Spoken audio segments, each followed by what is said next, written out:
20 लाख का एक showroom price और 27 लाख के ऊपर का on road price.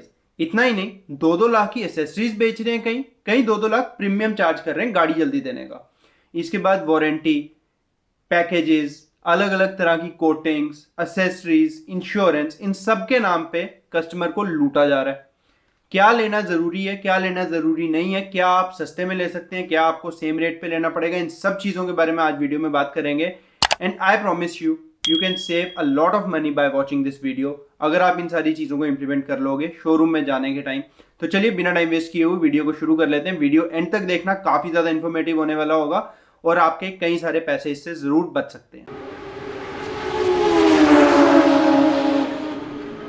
Welcome to another new video of the Vehicholic. मैं हूं आदित्य और आज की इस वीडियो में हम एक्सपोज करने जा रहे हैं कार डीलरशिप्स जो स्कैम करती हैं उनको, जो इलीगल प्रैक्टिसेस फॉलो करती हैं उनको, और इनकी सारी डिटेल्स में हम आज बात करेंगे।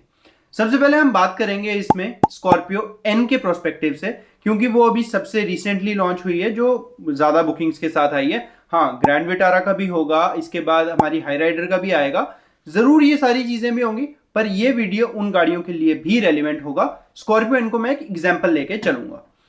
अब कुछ साल पहले की अगर मैं बात करूं तो कस्टमर को किंग माना जाता था। ठीक है, गाड़ी लेने जाओ, आपको बार बार फोन करके फॉलोअप्स मिलते थे, आपका ध्यान रखा जाता था, बड़ी सारी चीजें होती थी। चाहे आप 5 से 6 लाख की गाड़ी ले रहे हो, चाहे आप 50 लाख की गाड़ी ले रहे हो, ये चीजें जरूर होती थी।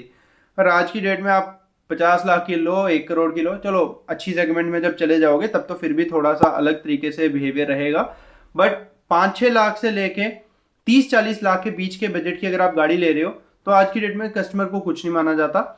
एहसान कर रहे हैं जैसे डीलरशिप वाले, ऐसे ट्रीट करते हैं कस्टमर को, और ऐसा ही कुछ चीजें हो भी रही हैं। इनफैक्ट बाकियों की बात तो छोड़ो यार, महिंद्रा वगैरह तो फिर भी ठीक है डीलरशिप, मगर टाटा और ह्यूंडई वाले तो कस्टमर्स को पीट भी रहे हैं डीलरशिप में। बड़े सारे वीडियोस आपको यूट्यूब पे दिख जाएंगे, आप जाके चेक कीजिएगा। सबसे पहले मैं बात करता हूं कार की जो डीलरशिप होती है, इनके अर्निंग के सोर्स के हैं। इनके 6 सोर्सेज हैं मेनली। पहला आ गया आपके कमीशंस, जो इनको ब्रांड की तरफ से मिलते हैं। 2.5 से लेके 5-6% तक होते हैं कमीशंस, जो कि फॉरेन कंट्रीज के हिसाब से काफी कम है इंडिया में, बट ठीक है। इसके बाद फाइनेंस, जब आप इनके थ्रू गाड़ी फाइनेंस कराते हैं तो 1 से 2% का इनका कट होता है बीच में। उसके बाद इंश्योरेंस, भाई इसके नाम पे तो कस्टमर को बहुत बहुत लूट रहे हैं ये। 20% से लेके 40-50% तक भी कई केसेस में इनका कमीशन होता है सीधा सीधा। इसके बाद एसेसरीज, इनमें भी लूट रहे हैं, बहुत ज्यादा कमीशन ले रहे हैं। इसके बाद एक्सचेंज, ये एक प्रोस्पेक्टिव से ठीक है, जो कस्टमर हेजल नहीं चाहता है कि हमारी गाड़ी एक ही गाड़ी में चली जाए, हम एक गाड़ी दें और दूसरी लेके आ जाए, उनके लिए ठीक है। बट इसमें भी वो आपकी पुरानी गाड़ी की वैल्यू कम कर देते हैं, नई गाड़ी की वैल्यू बराबर रखते हैं और आपको 30-40 हजार रुपया तो ले ही लेते हैं आपसे एक तरीके से। इसके बाद अगला 6 सोर्स है handling charges, service charges, file charges, Teflon coating, ceramic coating वगैरह वगैरह, जिसमें से कई चीजें तो इलीगल है। आगे इसके बारे में बात करते हैं। पर देखो, आपको इतनी सारी इन्फॉर्मेशन दे रहा हूँ, इतने अच्छे अच्छे वीडियोस बना रहा हूँ, तो आप लाइक कर सकते हैं, सब्सक्राइब कर सकते हैं। कोई भी क्वेरी हो नीचे कमेंट्स में बता सकते हैं, मैं उनके लिए भी रेजोल्यूशन आपको दूंगा। आप मेरे को इंस्टाग्राम पे डीएम भी कर सकते हैं, हर चीज का आपके लिए समाधान हो जाएगा। बट आप सब्सक्राइब करके लाइक कर दीजिए। तो अब सबसे पहले बात कर लेते हैं कि ये जो ड्रास्टिक चेंज आया है कस्टमर और डीलरशिप के बीच, ये क्यों आया। इसके कई रीजंस हैं। पहला है कोविड-19 के आने की वजह से प्रोडक्शन बहुत कम हो गई थी गाड़ियों की, और उसके बाद जब प्रोडक्शन वापस बूम पे आई तो अभी तक प्रोडक्शन इतने लेवल की नहीं हो पाई जितनी डिमांड बढ़ गई। एक तो कोविड की वजह से डिमांड बढ़ गई, जो एक्सपेक्टेड था कि घटेगी, और उसके बाद प्रोडक्शन कम हो गई थी। ठीक है, एक चीज। दूसरी चीज सेमीकंडक्टर्स की शॉर्टेज, भाई इसने भी बहुत बहुत ज्यादा इंपैक्ट किया है लोगों को। गाड़ियां बनी कम है, इसकी वजह से गाड़ियां डिले हो रही हैं बनने में, आपकी डिलीवरीज डिले हो रही हैं, बड़ा कुछ फर्क पड़ रहा है। और इसी के साथ जो प्रोडक्शन वगैरह कम हुई, जो मैन पावर कम हुई और डिमांड बढ़ी, ये एक बहुत बड़ा रीजन है। तो चलिए अब कोटेशंस की हेल्प से समझते हैं कि गाड़ियों में शोरूम वाले क्या क्या चीजें किस किस प्राइस पॉइंट पे दे रहे हैं, और कैसे आपको वो चीज महंगी मिल रही है या सस्ती मिल रही है या ठीक रेट पे मिल रही है। सबसे पहले ये कोटेशन देख लेते हैं। इसमें आपको 21,94,000 की गाड़ी मिल रही है, जिसके ऊपर इंश्योरेंस 1,24,000 का दे रहे हैं। ठीक है, इंश्योरेंस आपके लेना जरूरी है, बट इस प्राइस पॉइंट पे लेना जरूरी नहीं है, ये मैं आपको आगे समझाऊंगा। उसके बाद ये महाराष्ट्र का है, तो वहां पे आरटीओ टैक्स ज्यादा है, 3,41,000 है। आई एम नॉट श्योर कि ये सही है या नहीं, आप अपनी स्टेट के हिसाब से कैलकुलेट कर सकते हैं और फिर देख सकते हैं कि वो सही कैलकुलेट कर रहे हैं या ज्यादा ले रहे हैं। इसके बाद आ गया आरएसए, लेना ज़रूरी नहीं है। जब तक गाड़ी वारंटी में होती है तब तक यूजुअली हर कंपनी RSA भी ऑफर करती है। इसके बाद आ गई आपकी एसेसरीज, ऑप्शनल लिखा हुआ है, पर 80 to 90% डीलरशिप वाले ज़बरदस्ती करते हैं कि आप हमसे एसेसरीज लो। इसके बाद आ गया मैक्सी केयर, मुझे नहीं पता ये क्या है, ये भी आपके लिए लेना ज़रूरी नहीं है, पहले ही बता दूं। एक्सटेंडेड वारंटी, ये भी आपको बड़े सारे लोग ज़बरदस्ती करेंगे कि लो लो लो, बट ये भी आपके लिए लेना ज़रूरी नहीं है। आप एक कंप्लेंट कर सकते हैं, या जो भी चीज़ें होंगी वो मैं आपको आगे बताता जाता हूँ। इसके बाद TCS 1% आपका डिडक्ट होगा, मगर बाद में जब आपकी टैक्स सेटलमेंट होगी तब वो रिड्यूस हो जाता है। उसके बाद इसका ऑन रोड बन गया 27,73,000 के आसपास। भाई ज़्यादा कर दी है। ये एसेसरीज वगैरह जैसी बड़ी सारी चीज़ें जो इसमें से हट सकती थी, इनके बारे में आगे मैं आपको बताता जाता हूँ। इसी के बाद अगली कोटेशन है स्कॉर्पियो Z8L की। यार गाड़ी का एक शोरूम 19,49,000 है, इन्होंने 68,000 कैसे कर दिए ये मुझे समझ नहीं आया। उसके बाद इंश्योरेंस 1,15,000, नहीं, ये इंश्योरेंस आपको आराम से 70,000 के आसपास मिल सकती है। इसके बाद RTO टैक्स, ठीक है। इसके बाद 4th ईयर की वारंटी ऑप्शनल है, आपने लेनी है तो लो, नहीं लेनी तो मत लो, ज़बरदस्ती करेंगे तो भी मत लेना। जनरल एसेसरीज नहीं चाहिए। फास्टैग आप बाहर से लगवा सकते हो, इनफैक्ट बाहर से लगवाओगे आपको बहुत सस्ता पड़ता है कंपनी के हिसाब से, और आप अपनी चॉइस का भी फास्टैग लगवा सकते हैं। इसके बाद यहाँ आ जाओ, 21,45,000 का आपका एक शोरूम है, स्पेसिफाई नहीं किया हुआ कि वेरिएंट कौन सा है। TCS लग रहा है इस पर 21,450 जेन्युइन। ट्रांसपोर्टेशन इलीगल है इंडिया में लेना, नहीं ले सकते डीलरशिप वाले, ये इनको हटानी पड़ेगी अगर आप एक कंप्लेंट कर देंगे तो। इंश्योरेंस फिर ये रिड्यूस होगी 21,45,000 पे 1,19,000 की इंश्योरेंस, भाई बहुत ज़्यादा मांग रहे हैं, आप बाहर से लीजिए, बहुत सस्ती पड़ेगी, उसके बारे में आगे मैं बताता हूँ। रजिस्ट्रेशन ठीक है, शील्ड नहीं चाहिए, जो भी चीज़ है कुछ ना कुछ फालतू की होगी। उसके बाद इन्होंने भी ऑन रोड 24 लाख से ऊपर बना दिया। इसके बाद ये एक और आ गया 19,49,000 genuine, TCS genuine, zero dep insurance ठीक है।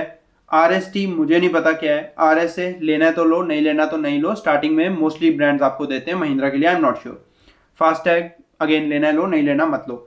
रजिस्ट्रेशन ठीक है। इंश्योरेंस फिर से इन्होंने भी काफी ज्यादा बनाई हुई है। अब ये एक परफॉर्मा इनवॉइस है जो मुझे लगा कि जेन्युइन रेट्स पे बना है, काफी ज्यादा नहीं है। 19,49,000 का एक शोरूम है, जेन्युइन। TCS genuine. आपकी जो RC के प्राइजेस हैं जेन्युइन। इंश्योरेंस 85,000 थोड़ा सा ज्यादा होगा, लाइक 5-10,000 15,000 ज्यादा होगा, उससे ज्यादा नहीं है, तो इसको भी मैं जेन्युइन कंसिडर कर लूंगा। फास्टैग अगेन आपकी मर्जी है, लेना लो नहीं लेना मत लो, आपको फोर्स नहीं कर सकते। अब मैं इसमें बताता हूं कि इलीगल चीजें क्या क्या।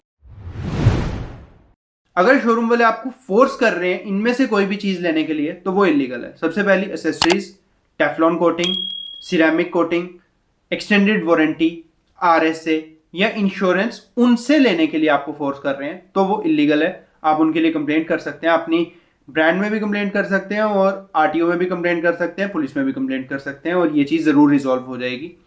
इसके बाद आ जाता है कि क्या क्या आपको नहीं चाहिए।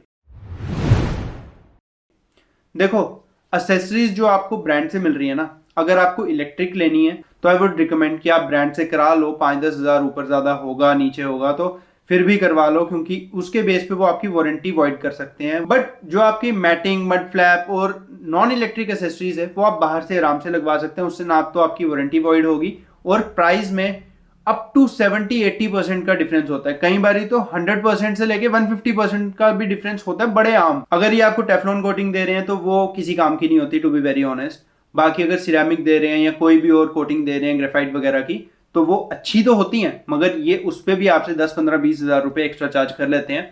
आप बाहर रेट पता कीजिए, उसके बाद डिसाइड कीजिए कि आपको कहाँ से करवानी है। इंश्योरेंस, अगर आप ब्रांड से खरीदते हैं तो आपके पास ये ट्रस्ट होगा कि आपके इंश्योरेंस कैशलेस है और आप हेजल फ्री रहेंगे। पर अगर आप बाहर से भी खरीदते हैं तो आपको बस एक डीलर को फोन करना है और उससे कंफर्म करना है क्या सो एंड सो ब्रांड में या सो एंड सो डीलरशिप में आपका कैशलेस इंश्योरेंस है या नहीं। अगर कैशलेस है तो आप आराम से बेझिझक ले सकते हैं, आपके 30-40-50 हज़ार रुपए बच सकते हैं। इसके बाद आ गई आपकी एक्सटेंडेड वारंटी। भाई देखो, आप वारंटी जब तक गाड़ी की है तब तक ले सकते हो। हाँ, प्राइस उसके विद टाइम इंक्रीज हो जाते हैं। आप उनसे कंफर्म कीजिए कि विद टाइम कितना प्राइस में इंक्रीज आएगा। जब तक आपका प्राइस सेम है आप तब तक कभी भी ले लीजिए। यूजुअली 1 महीने से लेके 6 महीने तक का पीरियड होता है। इंश्योरेंस के केस में क्या होता है, कुछ कंपनीज ऑफर करती हैं कि आप हमसे इंश्योरेंस लोगे तो ही आपको कैशलेस मिलेगा, बाहर से लोगे तो नहीं मिलेगा। जैसे होंडा के H केयर में होता है, बाकी ज्यादा किसी ब्रांड में नहीं होता। तो इसलिए ये पॉइंट्स आप फॉलो कीजिए कि ये चीज़ें हमने डीलरशिप से नहीं लेनी है। आपको बता दूं कि डीलरशिप सिर्फ और सिर्फ एक्स शोरूम प्राइस के एंटाइटल्ड है। अगर आप चाहें तो अपनी रजिस्ट्रेशन भी बाहर से कराइए, आप अपनी इंश्योरेंस भी बाहर से कराइए, अपनी वारंटी वगैरह बाद में ले लीजिए, लेनी है तो लीजिए, नहीं लेनी तो नहीं लीजिए। सिरेमिक वगैरह की कईयों को जरूरत नहीं होती तो वो ना लें, इन चीज़ों में ना फंसें। और इसके बाद जो सबसे बड़ी चीज़ आती है वो है गाड़ी के ऊपर प्रीमियम चार्ज। कई लोगों की ज़रूरत होती है कि हमें गाड़ी अभी चाहिए, कई लोगों को शौक होता है कि हमें गाड़ी आज ही चाहिए, तो उस केस में तो उनके पास पूरी अपॉर्चुनिटी है, वो आपको लूट भी सकते हैं, वो आपसे मुंह मांगे प्राइस मांगेंगे और आपको देने पड़ेंगे। मगर आपको ऐसी जल्दी नहीं है अगर, तो आप उनसे बोल सकते हो कि भाई नहीं दूंगा मैं प्रीमियम, तुम जो गाड़ी का रेट आ रहा है उस पर दो, नहीं तो मैं कंपनी में कंप्लेंट करूंगा।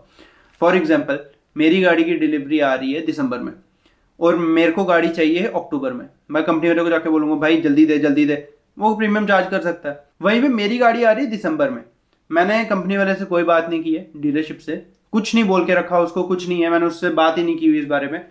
जिस दिन गाड़ी महिंद्रा से बिल हो गई या जिस दिन गाड़ी मेरे ब्रांड से निकल गई, डीलरशिप में पहुंचने वाली है, तब तक मुझे एक तो एडवांस कुछ नहीं पे करना है वहां पे, क्योंकि एडवांस पे करके ये कई बार फंसा लेते हैं कस्टमर को और बड़े सारे केसेस ऐसे निकल के आए हैं। आपने कोई एडवांस नहीं पे करना, आप वेट कीजिए आराम से, जैसे ही गाड़ी आपकी आ गई उसके बाद बोलो हाँ भाई ये चीज़ें मैं तो नहीं ले रहा, क्यों लूँ मैं। उनको आपको गाड़ी फिर भी देनी पड़ेगी और आपको कोई एक्स्ट्रा पैसे नहीं देने पड़ेंगे। तो बस इतना ही था आज के इस वीडियो में। अगर आपको लग रहा है कोई चीज़ मैंने गलत बोल दी है तो आप नीचे कमेंट्स में बता सकते हैं। अगर आपको लग रहा है कुछ ऐड करना है या कोई क्वेरी है तो भी आप मुझे कमेंट्स में बता सकते हैं और इंस्टाग्राम पे डीएम भी कर सकते हैं। वीडियो को लाइक शेयर कर देंगे तो बहुत अच्छा रहेगा। अगर आपको चैनल पसंद आया, ये कंटेंट पसंद आया तो आप चैनल को सब्सक्राइब करके जाइए। थैंक्स फॉर वॉचिंग, मिलते हैं अगले किसी ऐसे वीडियो में।